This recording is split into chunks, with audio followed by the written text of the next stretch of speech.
Hi, it's Maggie the Irish Gypsy here to bring you your June 2023 mid-month general reading. So we're looking at the last half of June, and this reading is for the fire sign of Sagittarius.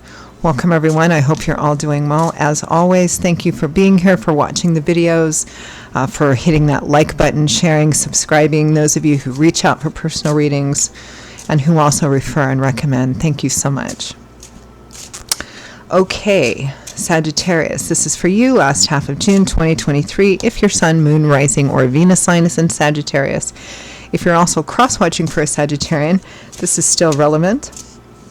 It is a general reading, so it'll probably resonate a little differently for everyone. If you know your sun, moon, rising, or Venus sign, watch them as well for additional insight and perspective. And if you find that something really does resonate with you, it really gets you, or you simply like the reading style, and you would be interested in a personal reading or information about a personal reading, please feel free to email me at maggie1mcguire@gmail.com. You can also get that contact info by clicking the description link or clicking the title of this video. I would love to hear from you, and I can usually respond within the same day with more information. I do offer quite a wide variety of readings in all areas of life, and scheduling the readings are done in a pretty timely fashion as well. And you can also purchase readings as gifts for friends, family, loved ones, etc. Personal readings do make great gifts. So if you're interested in any of that, just please email me. Okay, Sagittarius. I am using the Tarot of Dreams and clarifying with the Radiant Rider-Waite. We begin with the Emperor.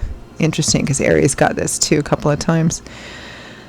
It might be an Aries that's relevant too. Aries is attached to the sign of the Emperor, and Aries is also a fire sign just like you. It might represent a father or father figure, or someone in a position of seniority, status, the final decision maker, like a judge or a CEO, VIP.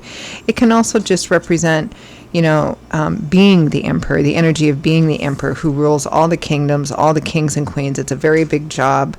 He has to be very disciplined, methodical, sometimes setting his own needs and wants, or her own needs and wants aside to make decisions for the greater good. It's a big responsibility. Can be rather controlling as well, but in the upright position, not so much. The Emperor comes with the Two of Coins, needing to make a choice, a decision, or waiting on a choice or a decision. Next, we have the King of Swords, Aquarius, Gemini, Libra, Sun, Moon, Rising, Venus, showing up as a king, but general reading could be a female as well. The King of Air, or intellect, so probably somebody very direct, clear, good communicator, good articulator. Can sometimes come across as a bit blunt, but very about, details and truth and honor and all of that. Probably very intelligent, could also be quite well educated. I don't think this is the same person as the Emperor. With the King of Swords, we have the Ten of Cups, the happy home, happily ever after card, marriage, home, family, childbirth, feeling like everything has finally come together. There's a beautiful sense of completion and peace and harmony, particularly where home and family are concerned. It's one of the traditional wedding or marriage cards as well.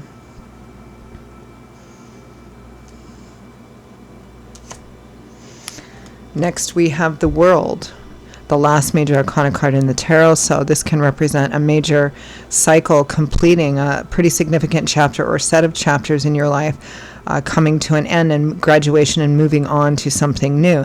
Now, it might be taking something to the next level or walking away and leaving something behind and moving on to something completely new.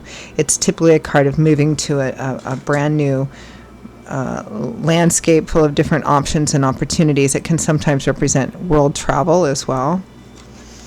With the Seven of Swords, the card of strategy, of things being concealed. Now, sometimes this can represent outright deceit, lying, in a negative way. But originally and primarily, it's a card of strategy. And strategy is usually done behind closed doors because you don't want your enemy or the opponent or the other side, to know what your plans are, to know what the actions are. So it's a card of being strategic about how you go about doing something, how you go about completing something. Or, I mean, this could just be like, you know, taking off and nobody really knew that you were going until the last minute kind of energy. Nobody knew that you were going to take something to the next level until the very last minute. It could be that you're making sort of secret plans or developing a secret strategy, because, you know, the Seven of Swords is about playing your cards close to your chest, because you don't want to give too much away until the very last minute, right? About leaving or about leveling up or doing something else. And it may be here that this is because I'm feeling a bit of this kind of energy between the Emperor and the King of Swords. So I like almost a bit of competitive energy. Let's see what's at the bottom of the deck for overall energy. The Knight of Wands, offers and opportunities, moving very swiftly, very passionately, very intentionally, even aggressively. Sometimes the player of the tarot in terms of relationship. I'm not sure this would resonate as a relationship reading yet. I mean, we do have the Ten of Cups, which is the happy home card. It could be two people vying for the same person, maybe, you know. We'll see. Let's clarify that overall energy of the Knight of Wands. And just because the Ten of Cups is here, it may be that it's not, you know, a love and romance, competitive, vying for the same person kind of thing, or somebody trying to outbid the other person. It might be in business or work too, but something which affects the home and family, whatever that might mean for you. It could even be the property itself. Let's clarify the Knight of Wands.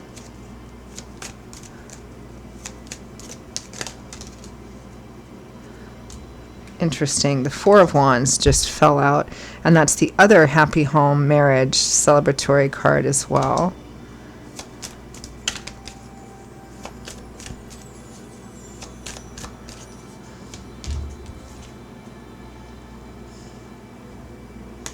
The Ace of Cups, the heart opening up again, new love and romance, a beginning. Here's that King of Swords again.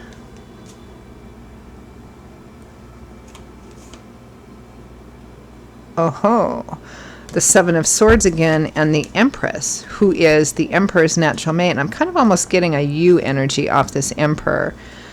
So there's an already established couple here, but yet there's this King of Swords coming in twice, which means very strong energy. The Seven of Swords twice as well. It feels like somebody's... Okay. Interesting energy. It feels kind of like, Sagittarius, like... somebody's trying to outbid you or outbid you under the table. Or now you could look at that from a relationship standpoint, like somebody's trying to take someone away from you by making what they think might be a more attractive offer. You're both dating the same person, you know, and that fundamental energy is the same. It could be in business, work, career, projects or something too. It could be that, you know, somebody's trying to outbid you for a contract or a, you know, connection or contact, or, you know, trying to take clients or jobs away, or be the one that outbids you for it, something like that, because I'm getting a pretty strong sense of competition here between two people. Now here they're showing up as two men, but it's a gender reading, so the gender, you know, it could be anybody. For whatever the Empress represents. Now the Empress is the Emperor's natural mate. So in a relationship reading, this would be literally, I guess, somebody trying to steal, can't get the card up, somebody trying to steal the person away from you, or trying to, you know, make themselves seem like more attractive, or that what they offer is more attractive. It could be that for some of you. The Empress represents fertility, a sense of abundance. In business, work, and career, this would represent a really lucrative project, a really lucrative contract, partner, client, you know, all of that. Again, I'm getting quite competitive energy here. Let's clarify the Emperor and the Two of Coins. Well, the Two of Coins or Pentacles, the same card flew out. The Emperor has to make some kind of decision here. And I feel like the Emperor is attached to your energy. The Ten of Wands, Judgment. Three of Swords. I think the choice, the significant choice here is to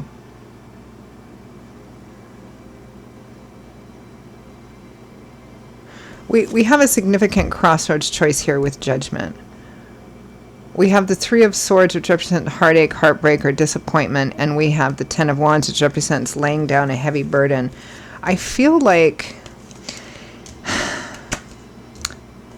it's interesting this is coming across this specific in general reading, but I feel like for some of you in the relationship sector of life, this is a really sticky situation. It's like somebody, perhaps somebody that you know is trying to sneak in under the radar and try and lure someone or convince somebody that they're a better choice for this person than you are.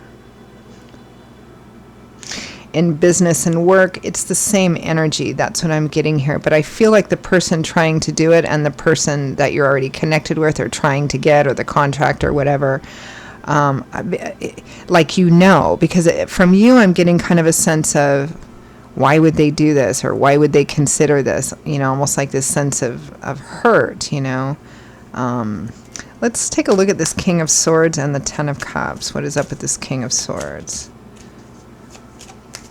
Because the Empress and the Ten of Cups, whether it's an actual person or, again, like a contract, lucrative business opportunity, something like that, these cards represent that, fulfillment and abundance, right?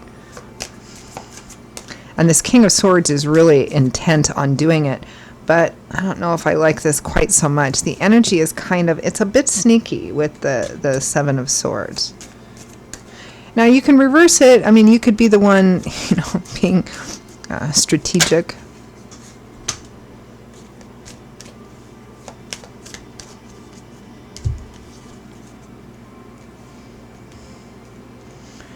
Knight of Cups, it's an offer, a love offer perhaps, or an offer driven by love, support, encouragement, or it could be that this is just the closest knight that Spirit decided to give us, because knights represent offers and opportunities. The Six of Wands, victory, triumph, success, recognition.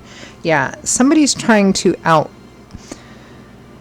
you, outbid you, try and get something for them that you want, or that you want to get or want to retain. I can't, I mean, one can read this as a relationship reading, but you can also apply the same energy easily to, you know, contracts, partners, negotiations, clients. The Ten of Cups is clarified by the Nine of Cups. Look, I'm offering you everything, this biggest package deal you can imagine, this wonderful life. This is what, I mean, this King of Swords is pretty aggressively making this offer. Clarify the World and the Seven of Swords.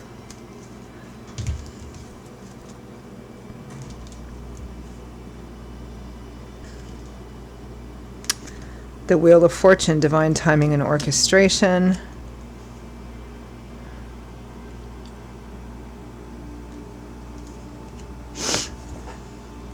The King of Wands, that's you, Leo, Aries, Sagittarius. So here are you being strategic too. Maybe you're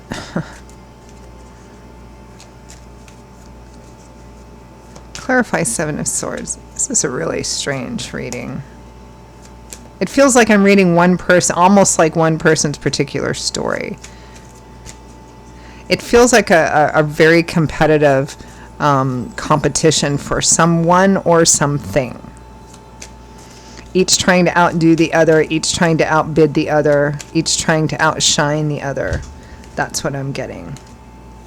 Page of Cups and Two of Cups. Here's the offer to soulmate, kindred spirit. But again, you can also apply this partnership. And the reason I keep saying that is because I keep feeling that thread for a few of you.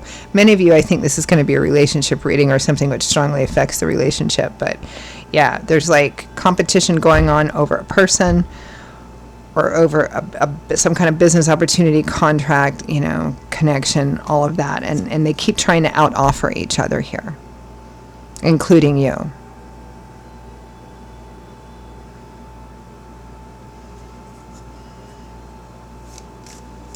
Because it feels like it's all being done kind of under the table somehow. I'm just going to leave that there, and I'm going to end with advice, guidance, feedback from Spirit. We have the World again, which is attached to your energy, whatever you're trying to also strategize and do over here. The Ace of Wands and the Sun, new beginnings and the pressure uplifts, light, love, warmth, laughter, illumination. Whatever it is that you're doing here, Sagittarius, whatever you're doing, you're strategizing this offer that you're kind of making under the table behind closed doors or trying to outshine, outbid the other person. That's the way to go here, because that's what Spirit is supporting.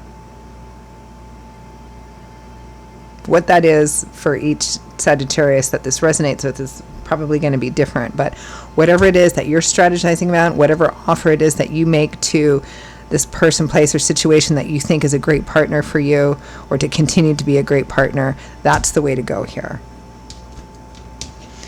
Okay, I'm going to leave it there, Sagittarius. Those are your messages for the last half of June.